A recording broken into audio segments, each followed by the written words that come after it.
All right, congratulations are in order for Mr. Jermell Charlo as he becomes the first undisputed champion in the 4-belt era at the 154-pound weight division, right? Jermell becomes the undisputed champion at 154 in emphatic fashion after he knocks out Brian Castano in the 10th round. And now after this victory with an exclamation point and he becomes undisputed champion, Jermell Charlo should be top 3 in the on the pound for pound list without question, right? My top 5 in pound for pound list is 1 Terrence Bud Crawford, 2 Alexander Usyk, 3 Jermell Charlo, 4 Errol Spence Jr., and 5 Saul Canelo Alvarez, right? That was Jermell Charlo's best performance under Derrick James to me by far, right? Coming into this fight, I felt like the person who had who had more room for improvement between the two fighters was Jermell Charlo.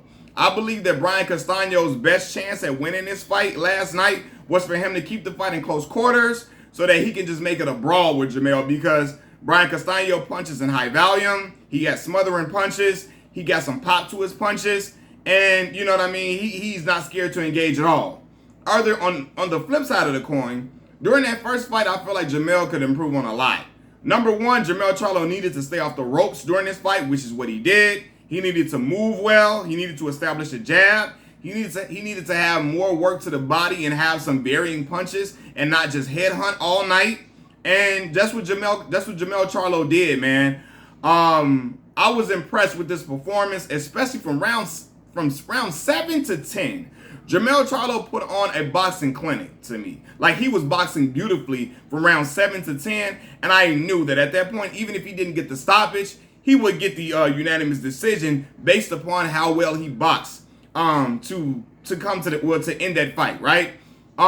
He worked the jab beautifully last night, which controlled the whole fight. Again, like I said, from round 7 to 10, Castano went down from accumulated power punches and punches off the jab.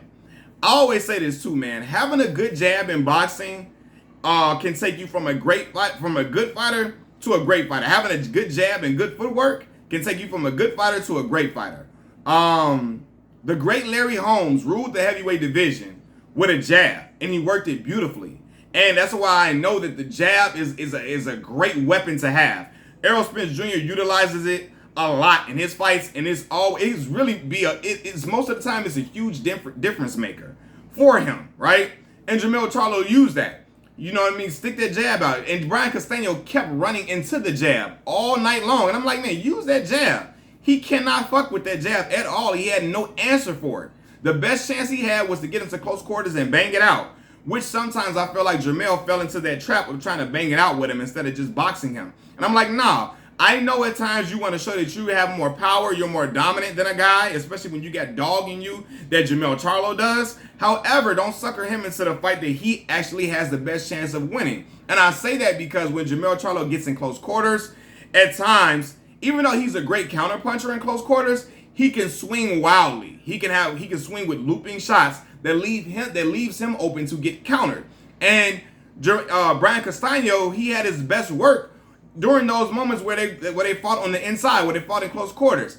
And to be honest, if it was another fighter like Terrence Bud Crawford, who Terrence said he wants to go up and fight Jermell Charlo at 154, if it was a Terrence Bud Crawford, Terrence would capitalize off Jermell leaving himself open with those looping shots that he does in close quarters and try to counter him well. But all credit to Jermell Charlo. Jermell Charlo got a beard on him. He got a chin.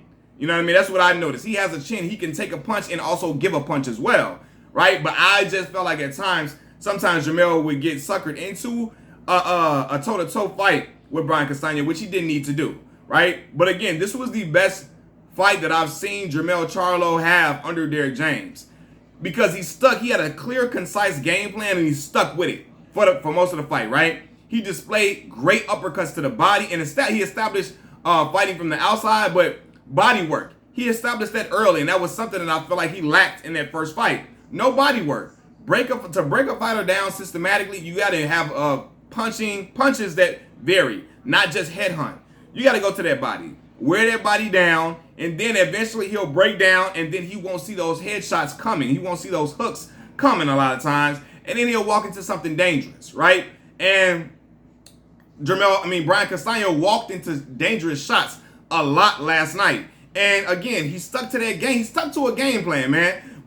He was moving very well. He fought from the outside, used the jab, went to the body, and it boded well for him, man. Like I said, at times I feel like I wish he would have been smarter. Because another mistake that I feel like Jermell Charlo made in the last fight, he had Castano hurt several times, and then he didn't jump on him. Specifically, in this fight as well, he didn't jump on Brian Castano when he had him hurt at one point. And we all looking like, me and my uncle, like, man, what the hell, Jermell? Jump on his ass. And you can see Errol Spence Jr. in the crowd saying, man, jump on him.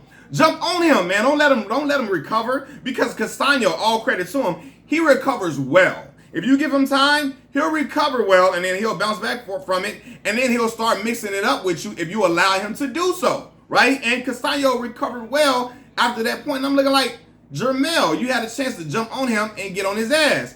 And my uncle was saying, I don't know if Jermell is afraid to get clipped in an exchange with him, and he don't want to just go in there and rush in. But I'm looking like, man, he was discombobulated at that point that he got hurt, that Castano got hurt initially. And I'm like, Jermell could have jumped on his ass and landed the shots didn't even have to land cleanly at that point. He was hurt. And I felt like Castano would have went down. So I was getting frustrated, like, bro, Jermell, what you doing, bro? Like, don't jump on his ass, as Errol Spence was telling him. Jump on him when you got him hurt, right?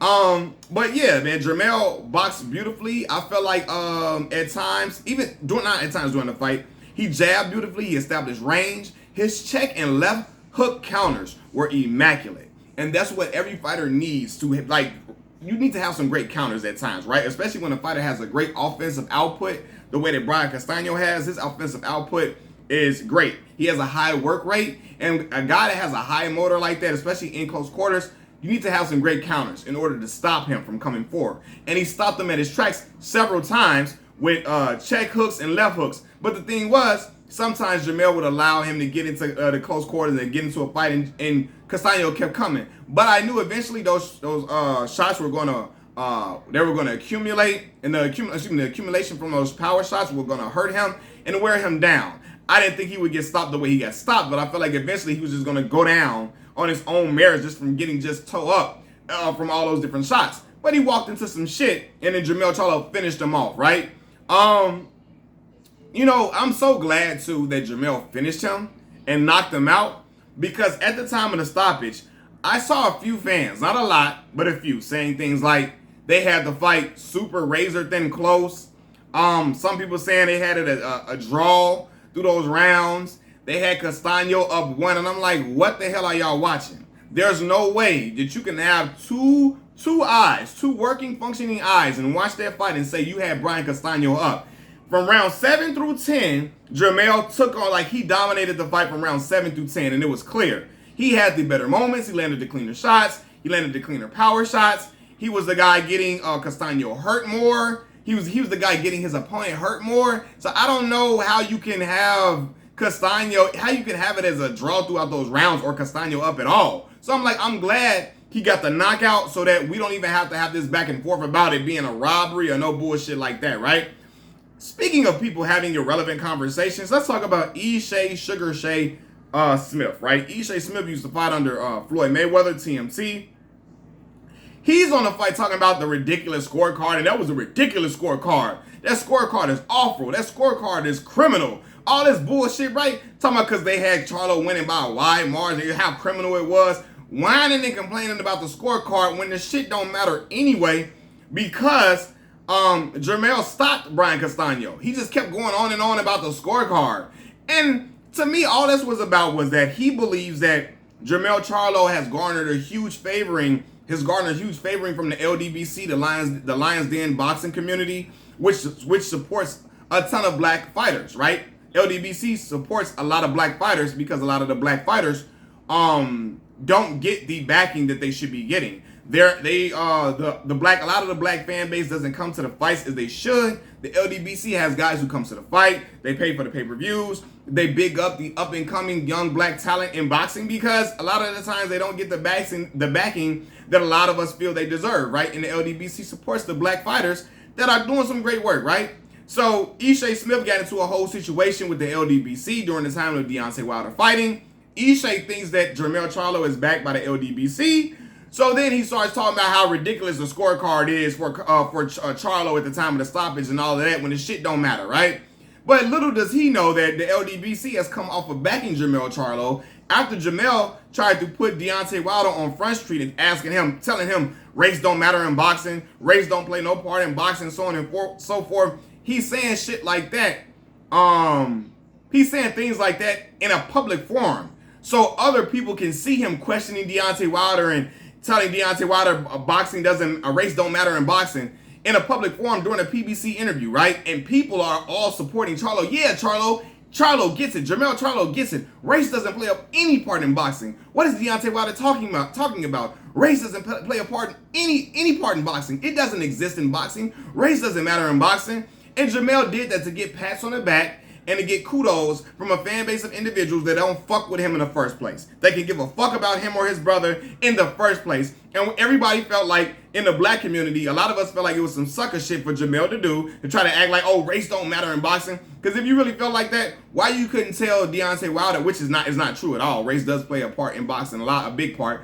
But if you felt like that, why couldn't you tell Deontay Wilder something like that in private, in close quarters, or behind closed doors somewhere, right? Why do you have to go in a public forum and say that to Deontay Wilder to let it be known, hey, I'm not one of those Deontay Wilder guys, you guys. I'm Jermell Charlo. Race doesn't matter to me. I'm not Deontay Wilder, none of those LDBC guys. I'm not the LDBC. I'm not Deontay Wilder type of guy. Race doesn't matter to me, man. It's just boxing to me. And he said that shit out loud to get kudos and high fives from a crowd that don't fuck with him in the first place, from the same crowd of people who was wanting him to lose tonight. So the shit was clowned out anyway, right? But you know what? I did see a change in the conversation, in the verbiage from Jermell Charlo tonight, right? After the fight, talking about, I'm an African-American fighter, I fight, I represent my people when I fight, and all this and all of that shit he never once used to say. And you know what the difference is from that point he was talking that bullshit to Deontay Wilder to now, is that he sees race plays a big part in boxing, right? And he knows that because at these press conferences and during the introduction to the fight, during his ring walk and everything, he saw that even though he was in his homeland, in the United States of America, where he's not from California, but he's in America, and you got a guy from Argentina, not from the United States at all, coming into American soil, getting more cheers than him in his home country, right? The guy from Argentina is getting cheers as if he's fighting in Argentina and not in America, right? And the thing about it is, there is no strong Argentinian contingent in Carson, California, from my knowledge. There's not a large Argentina fan base in Carson, California, from what I know. So it's like, what the hell? How is this? It's so different between the two fighters, and it looks like Jermell Charlo is fighting in foreign land. He saw that. He heard those cheers. He saw when he's talking to Castano's family, the Argentina. I know that Castano's family was there in abundance, but they wasn't there enough to where the boos could be heard so loudly for Jermell Charlo like that. That was not just Castano's family rooting against Jermell Charlo. That was a whole lot of that population in that crowd going against him. And it's like, what the fuck? Like, Jermell ain't said nothing bad about none of the fighters, none of the people in California. You know what I'm saying? He ain't did nothing to irate the Hispanic culture. He did nothing to downplay the Mexican contingent, because a lot of people are going to say, well, even though Brian Castano is not Mexican or anything like that, and California has a humongous Mexican and Puerto Rican and a Latino contingent, I don't think there's a lot of Argentinians there at all, in Carson at all. But people will say, well, he's Hispanic, and so the people are going to ride with the Hispanic fighter, because even though they're not from the same country, they're going to ride for the Hispanic fighter or whatever, right? But I said it to say that in the press conference, he's getting into a back and forth with Jermell Charlo with Brian Castano's family. And he said, this is America. I'm on my land, man. Y'all got your Argentina Argentinian flags up. USA, right? And then one of the women from Brian Castano camp said, we don't want you here. What the fuck are you talking about? Like, when she said that, I'm like, what? We don't want you here? Is she talking about we don't want you in America? Or is she saying we don't want you in a fight? At this fight or whatever. She said, like, we don't want you here in America. Ma'am, you from a whole nother country. You're not even from here, from what I understand. You from Argentina, so how the fuck you telling a black dude we don't want you here? But now he sees that race plays a big part in boxing. Despite all that bullshit, he was trying to talk to Deontay Wilder and get kudos and pass on the back from. He know what the fuck going on, man. Now he sees that, right? And he understands it now. So I hope that behind closed doors, him and Deontay Wilder, or publicly, not because he tried to call Deontay Wilder out publicly, he tell Deontay Wilder, man, you know what? I ain't see it like that. I was fucked up. That's fucked up with me. I see race does play a big part in boxing, right? And it could have been the reason why his ass wasn't on a pound for pound list in the first place like he should have been. I ain't saying he had to been number 5 or top 5. At least make him 10 or something. Shit. Jermell wasn't on a lot of people top 5, top 10 pound for pound list, even though he's a unified champion at 154. But after this fight, he top 3. He only Terrence Bud Crawford and Alexander Usyk are in front of him at this point. And I got Errol Spence Jr. at number 4 and Saul Canelo Alvarez at 5, right? But Jermell did great work tonight. Great uppercuts to the body. Like I said, man, going to the body, that's what he had to do. Instead of just trying to go toe-to-toe. That's not the smart game plan. That was Brian Castano's best chance of winning, was going toe-to-toe. Take that away, he moved well, boxed beautifully. You're going to rule the fight. That's exactly what he did, man. Proud of the performance that he delivered tonight. And he made history last night. And you got to give Derek James Coach of the Year, Trainer of the Year, right? To see Errol Spence Jr. unified, become a 3-belt champion at 147 on April 16th. And now on May 14th, he had a fighter become undisputed.